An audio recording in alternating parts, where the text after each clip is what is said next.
La noticia del embarazo fue completamente inesperada. No debería haberle sucedido a María. Mientras seguía observando el test de embarazo, no podía creer lo que veía. Solo había estado con Francisco Ruiz Sánchez una vez, y después él se había ido.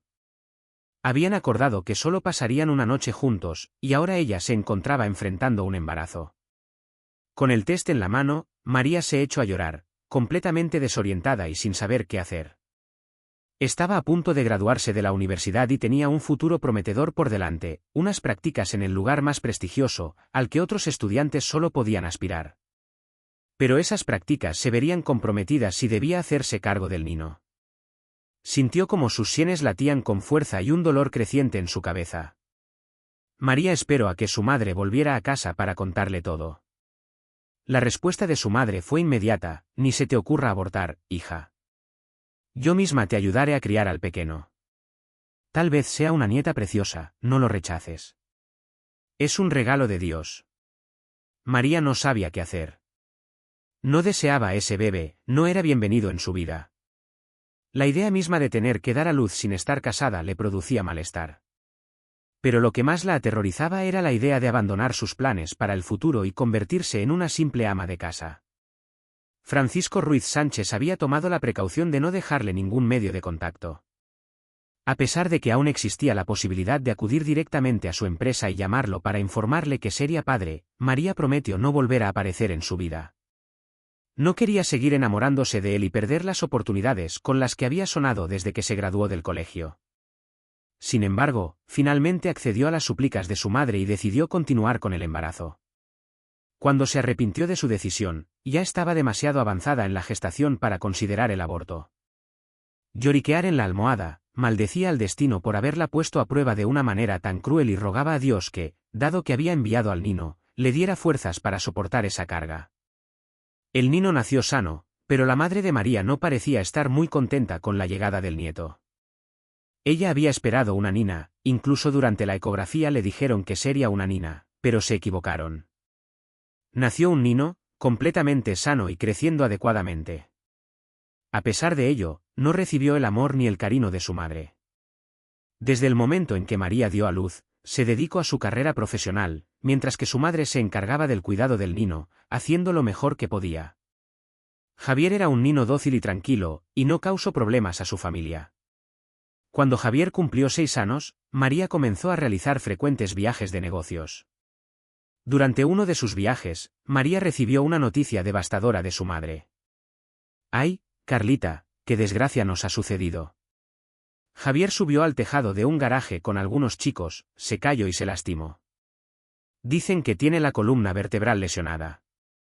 María se quedó pensativa, pero su corazón ni siquiera aceleró su ritmo. Cualquier otra madre habría corrido de inmediato para estar con su hijo, brindarle apoyo y ayudarlo a recuperarse, pero ella no sintió nada. Tampoco tomó un vuelo para regresar al día siguiente, insistiendo en que debía terminar lo que tenía planeado para su viaje de negocios. No fue sino hasta el 5.º día que María volvió a casa. Al entrar en la habitación del hospital, encontró a su madre sentada junto al niño, que tenía un aspecto demacrado y parecía agotado. «Mamá», dijo Javier, intentando sonreír y levantarse, pero sin éxito. Retorciéndose de dolor, estiró los brazos hacia su madre, pero ella no respondió. Se quedó en la puerta observándolo. «Perdóname, te quiero muchísimo», seguía repitiendo el niño, mientras las lágrimas llenaban sus ojos. Sin embargo, ni siquiera esa súplica fue suficiente para ablandar el corazón frío de María. Cuando María salió de la habitación, acompañada por la abuela del niño, su rostro mostraba una clara expresión de agobio. La abuela era directa en sus comentarios: a ella le queda todo muy claro, sin necesidad de diagnósticos ni conclusiones médicas. «Ya no volverá a caminar», dijo la abuela, «y además necesitará tantos cuidados que tendrás que decidir entre tu trabajo y él». María bajó la cabeza, la elección entre una cosa y otra era evidente. «Despréndete de él. Puedes ingresarlo en una residencia para discapacitados». «¿Para qué quieres esa carga? Que viva lo mejor que pueda y tú aún puedes casarte y tener más hijos». Al día siguiente, y enfrentándose a las miradas de desaprobación de la jefa del departamento y la enfermera, María redactó una carta de renuncia para el niño y la dejó en el hospital junto con todos los documentos de su hijo. Fue advertida de que las autoridades del orfanato podrían contactarla, pero respondió que se iría a otro viaje de negocios, uno más de los muchos que tenía, y que no podría atenderlas. Hagan lo que quieran con él. No necesito una carga así. Todavía soy demasiado joven y hermosa para malgastar mi vida en panales cuidando de este hijo, dijo María con desdén. En ese momento, el corazón de la mujer pareció encogerse, pero solo por un instante. María se daba cuenta de que estaba a punto de abandonar a su propio hijo, a Javier, que le pertenecía completamente, y que nunca volvería a verlo. Al pasar por la habitación en la que se encontraba el niño, ni siquiera se molestó en mirar dentro. Aunque si escuchó su llanto mientras la enfermera le decía que su madre no regresaría. Probablemente lo hizo intencionalmente para que María se sintiera culpable, pero ella logró silenciar los sentimientos de su corazón, desconectándose de todas sus emociones. Mamá, perdóname. No te vayas, mamá. Volveré a andar, gritaba el niño, pero esos gritos pronto se desvanecieron de la mente de María en cuanto ella salió a la calle. En el centro para personas con discapacidad, Javier no pudo confiar en nadie durante mucho tiempo. Los cuidadores intentaron establecer una relación amistosa con él, pero el niño ni siquiera les hablaba. Cuando finalmente le permitieron sentarse, Javier pasó la mayor parte del tiempo sentado en la cama, mirando por la ventana con la esperanza de que su madre o su abuela cambiaran de opinión y vinieran a llevárselo. El niño creía sinceramente que sus familiares lo necesitaban y que simplemente habían decidido dejarlo en el hospital por un tiempo, hasta que se recuperara completamente. Sin embargo, los meses pasaban y su espalda no mejoraba del todo. Además, su madre y su abuela no querían llevarlo a casa. Las lágrimas corrían por sus mejillas noche tras noche. Lloraba y le pedía a Dios que le devolviera a su madre, para que ella lo llevara a casa. Un día, en el centro para discapacitados donde vivía Javier, se unió a un programa de asistencia ofrecido por un destacado masajista especializado en problemas como el suyo. Sus manos parecían ser prodigiosas, ya que incluso los pacientes gravemente enfermos se recuperaban más rápidamente gracias a su tratamiento. De vez en cuando, este hombre ofrecía cursos gratuitos de masoterapia como parte de su labor de caridad. Javier tuvo la suerte de ser uno de los pacientes seleccionados por el médico. El niño siguió al pie de la letra todas las recomendaciones y el tratamiento comenzó a mostrar efectos positivos.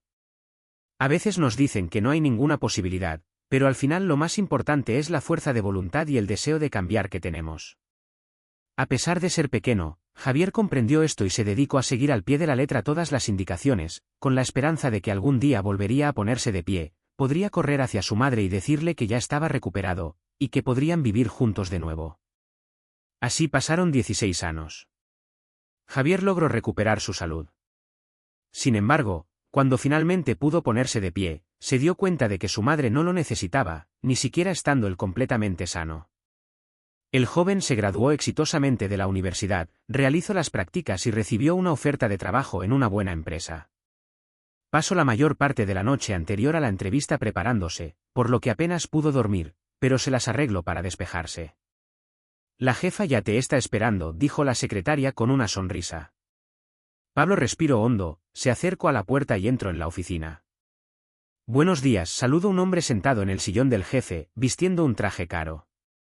La mirada de este hombre le resultó repentinamente familiar a Pablo, y en ese instante tuvo la sensación de haberlo conocido antes, cuando ese señor era más joven. Buenos días, respondió Pablo con una sonrisa. Aquí está mi currículum, los proyectos que he diseñado para el portafolio y otros que realice durante las prácticas. El joven colocó una carpeta de documentos frente al jefe. Siéntese, por favor, dijo el hombre mientras revisaba el currículum. Pablo agradeció el gesto y se sentó. La puerta de la oficina se abrió, y Pablo se volvió al escuchar el sonido. Sus ojos se fijaron en la mujer que había dejado caer todos los papeles de golpe.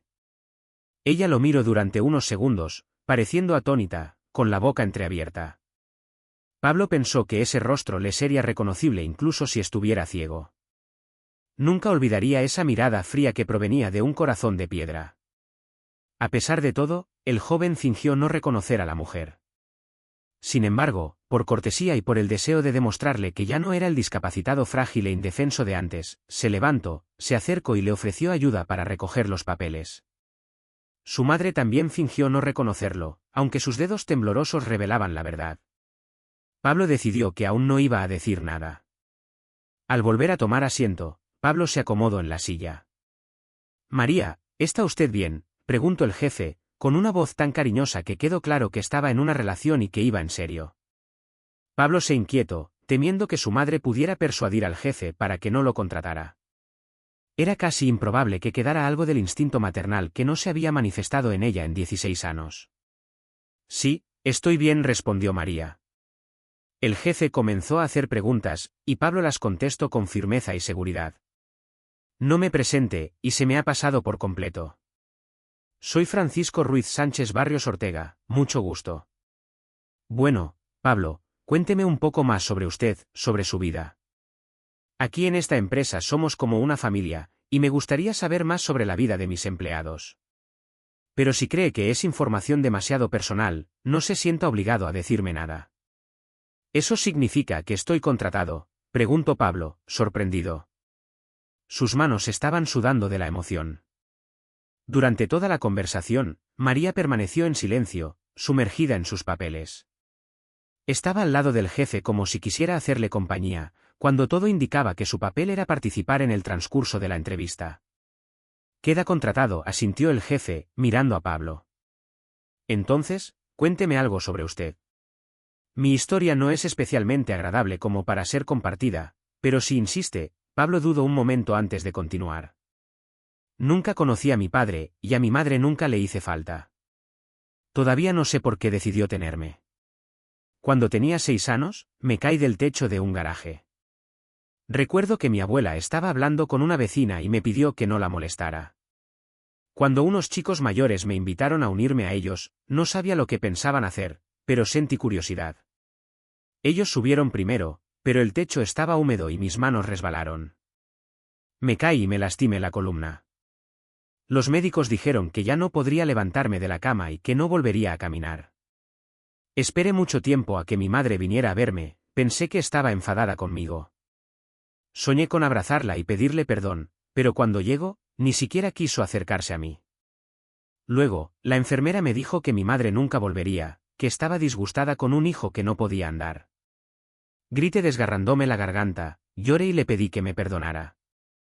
Juré que no volvería a hacerle daño, pero ella nunca regresó. Luego, el destino me puso delante de un verdadero mago. Tuve la suerte de que me eligiera. Me hizo masajes y me recomendó unos ejercicios. Hice todo lo que me dijo para poder volver a ponerme de pie y hacer que mi madre, a quien tanto amaba, volviera a necesitarme. Pero cuando logré recuperarme, me di cuenta de que ya no me necesitaría jamás y decidí seguir adelante con mi vida. Estudié intensamente y me esforcé por convertirme en un profesional competente. Luego recibí una oferta de trabajo de su compañía, y así es como terminé aquí. Pablo apretó los dientes, el dolor de recordar el momento en que su madre lo dejó era palpable. Levantó la vista y vio que los ojos de don Francisco estaban llenos de lágrimas.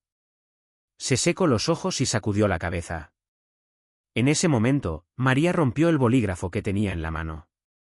Pablo no mencionó que esa mujer estaba en la misma oficina, y María se disculpó y se fue. Después de un rato más de conversación, se acordó que Pablo comenzaría a trabajar a la mañana siguiente. El joven se despidió, agradeciendo la charla, y salió de la oficina con una sonrisa en el rostro. Ha sido contratado, pensó Pablo con satisfacción. En la calle, cerca del edificio de la empresa, Pablo volvió a encontrarse con su madre. Se detuvo junto a ella y la miró. «Me has reconocido, ¿verdad, mamá?», preguntó. La mujer movió la cabeza en señal de negación. «No le digas nada a Francisco Ruiz Sánchez, te lo suplico. Últimamente las cosas han mejorado para mí. No quiero perder el trabajo que me ha costado tanto conseguir por culpa de los errores del pasado». «¿Entonces admites que aquello fue un error?», inquirió Pablo, sin apartar la mirada de su madre. «Lo admito, pero no me arrepiento de nada. Si te hubiera dejado en casa, nunca habrías vuelto a levantarte. Además, yo no habría logrado nada en mi vida laboral. Así que, de alguna manera, tienes que agradecérmelo. Pero lo más importante es que no le digas nada a Francisco Ruiz Sánchez». A Pablo le pareció repugnante. Sacudió la cabeza y se dirigió hacia su coche. Durante las 2 semanas siguientes, Pablo trabajó en la empresa de don Francisco, donde ocasionalmente se cruzaba con su madre. Aunque parecía que la mujer no le causaba problemas, tratándolo como a cualquier otro empleado, la mayoría de las veces intentaba evitarlo. Un día, al pasar cerca de la oficina, Pablo vio a una anciana que enseguida reconoció como su abuela. Allí estaba ella, apretando las asas de su bolsa con los dedos y manteniendo la vista fija en las puertas. Cuando vio a Pablo, comenzó a llorar. «Javier, ¿me dejas hablar contigo?», preguntó mientras se acercaba. «Claro, buenos días. ¿Qué te parece si damos un paseo? ¿Te apetecería tomar un café?». Al llegar a la cafetería más cercana con su abuela, Pablo se dio cuenta de que el rencor que había guardado hacia su madre y su abuela por haberlo abandonado se había disipado. No quería que sufrieran, no tenía intención de vengarse. Lo pasado, pasado estaba, y no se podía cambiar. «Fui yo la culpable de todo. No pude sacarte adelante», dijo la abuela, suspirando con pesadez. «Sabía que serías una carga para María.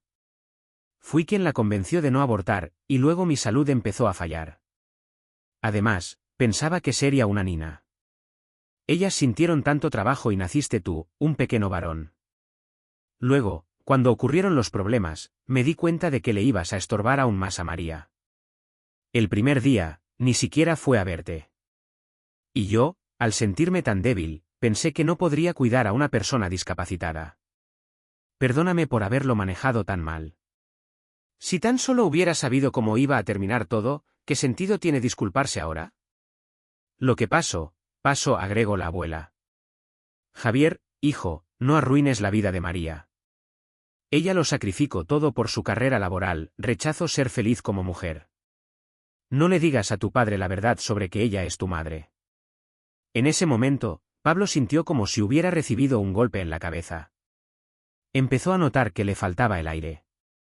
Se dio cuenta de que su abuela no buscaba reconciliarse con él y que necesitaba perdonar a su despistada madre. Pero, ¿qué padre? ¿Acaso su padre trabajaba en la empresa? Si María no se hubiera separado de Francisco Ruiz Sánchez, tal vez todo hubiera sido diferente. Quizás ahora tendría una familia, y Francisco Ruiz Sánchez, ese hombre menudo, también podría haber averiguado qué había sido de María si la hubiera encontrado antes. Si hubiera sabido que tenía un hijo, las cosas podrían haber sido distintas. No arruines su vida. Te lo pido por favor. Porque de todas formas, no se puede volver atrás, suplicó la abuela. La frente de Pablo se cubrió de sudor y sintió que empezaba a temblar. Don Francisco era su padre. Ahora entendía por qué la mirada de ese hombre le parecía tan familiar. Se miraba en el espejo todos los días, pero nunca se le ocurrió pensar que él y don Francisco se parecían tanto. Y ahora, esa similitud no se le quitaba de la cabeza. El jefe de Pablo era su padre. Lo entiendo de sobra. Gracias por la conversación, pero creo que no tenemos nada más que decir. El propio don Francisco descubrirá lo que crea necesario, dijo Pablo. Con esas palabras, se levantó, dejó el dinero para pagar el té que habían pedido sobre la mesa y se apresuró a salir. Le dolía que su abuela, lo único que quería era pedirle que no le dijera nada a su padre. Ahora comprendía el miedo de su madre, el padre no sabía nada sobre el hecho de que tenía un hijo. Pasaron 2 semanas más, y Pablo aún estaba considerando si debía compartir la verdad con don Francisco. Después de todo, para él, también sería un fuerte golpe. Un día, estaban sentados en el despacho del jefe, hablando sobre uno de los proyectos. De repente, don Francisco le dio una palmadita en el hombro y dijo con admiración. «Es como si fueras mi hijo, te lo juro. Parece que casi me entiendes sin hablar, como si pudieras sentir lo que yo veo y leerme los pensamientos. Quizás Dios te ha enviado aquí, no es ninguna casualidad. Ni siquiera puedes imaginarte lo cerca que estás de la verdad, padre», dijo Pablo sin querer. Las palabras se le escaparon de la lengua. Don Francisco lo miró con sorpresa y luego se volvió a reír. «Qué gracioso, resulta que también tienes buen sentido del humor.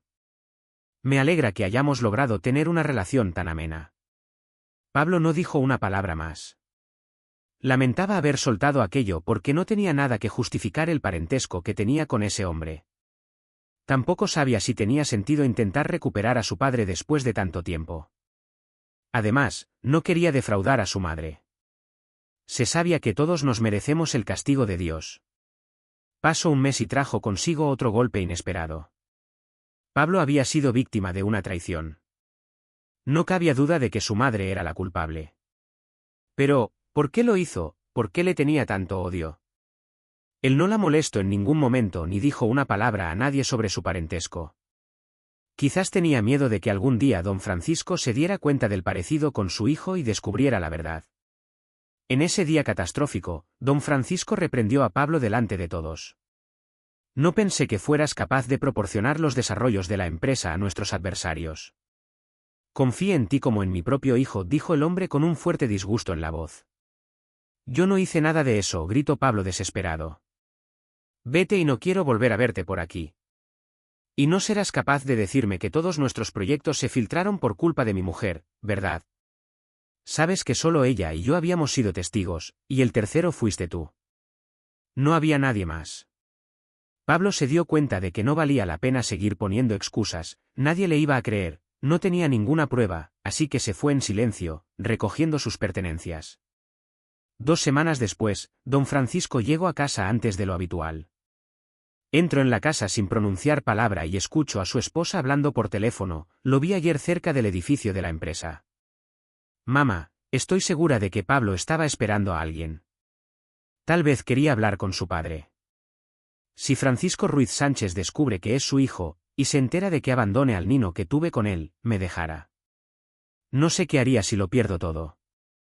Si todos mis planes se echan a perder solo porque Pablo apareció de repente. He pasado tanto tiempo tratando de conseguir ese puesto. Al principio, seguiré trabajando con Francisco Ruiz Sánchez durante un tiempo más, y luego me trasladaré a otra empresa donde tendré un puesto aún mejor. Pero, qué amor ni qué amor, mamá. Estuve enamorada de él cuando era joven, pero ahora es solo pragmatismo. Sabes perfectamente que no volvería a la relación con él si no fuera por ese puesto tan atractivo y la posibilidad de pasar los documentos importantes a nuestros adversarios. ¿De qué hijo estaba hablando? Eso no podía ser. Francisco Ruiz Sánchez se acercó a su esposa con pasos rápidos, la tomó de la mano, de un tirón, la obligó a mirarlo de frente. El teléfono se le cayó a María. ¿Dónde está mi hijo?, preguntó Francisco Ruiz Sánchez. ¿No lo entiendes? Estaba contándole a mi madre la historia de una amiga. María empezó a inventar excusas. ¿Dónde está mi hijo? Deja de tomarme el pelo de una vez por todas. En cuanto me informe por mi cuenta, te voy a degollar, rugió Francisco Ruiz Sánchez, dispuesto a levantarle la mano a María si era necesario. Palo. Ella respondió, bajando la cabeza. Parecía como si Francisco Ruiz Sánchez le hubiera dado un calambre, su cuerpo empezó a temblar de manera descontrolada. Pablo era su hijo, ese joven que había tenido una infancia muy dura. Las lágrimas comenzaron a brotar de sus ojos. Ojalá me digas que lo que te obligó a enviar a tu hijo a una residencia para discapacitados no fue solo el deseo de alcanzar el éxito profesional. Vamos, dilo. Explica por qué lo hiciste. Lo dejé porque no podía cargar con algo así. Se detuvo, soltó su mano y continuó, y de la misma manera, te dejaré a ti porque me tienes harta. Ya no puedo soportar más mantener las apariencias contigo y temer cometer siquiera un pequeño error. Francisco Ruiz Sánchez soltó una risa nerviosa. Huye, María. Oye, mientras todavía me estoy conteniendo, ¿realmente crees que nuestros adversarios te recibirán con los brazos abiertos por haberles entregado nuestros proyectos? Ni tú misma te lo crees. Mi abogado ya está tramitando la reclamación, y esos adversarios que te son tan queridos te harán pagar. Tendrás que enfrentar una multa tan grande que sus empleados se quedarán sin salario. Además, con la recomendación que voy a dar sobre ti, no volverás a conseguir un buen puesto en tu vida. Ahora, tienes 1 hora. Cuando termine, no quiero que quede ni rastro de tu presencia en esta casa. Con estas palabras, Francisco Ruiz Sánchez se apresuró a abandonar el apartamento. María continuó lanzando amenazas y acusaciones a su espalda, insultándolo, pero él no prestó atención. Se sentía culpable por su hijo, un chico al que su corazón había aceptado casi de inmediato. Al llegar a la casa en la que vivía Pablo, Francisco Ruiz Sánchez se quedó un momento en el portal, sin atreverse a subir. ¿Cómo iba a hablarle a su hijo adulto, a quien sentía tan culpable de haber descuidado, ¿Cómo podría pedirle perdón por una infancia desdichada y por haberlo acusado injustamente? Finalmente, hizo un esfuerzo, subió al tercer piso y llamó al apartamento. Un par de minutos después, el joven abrió la puerta. ¿Don Francisco Ruiz Sánchez? ¿Qué le trae por aquí?, preguntó Pablo. Sé todo lo que ha pasado, dijo Francisco Ruiz Sánchez. Solo que tal vez ya no sea nadie para intentar pedirte perdón.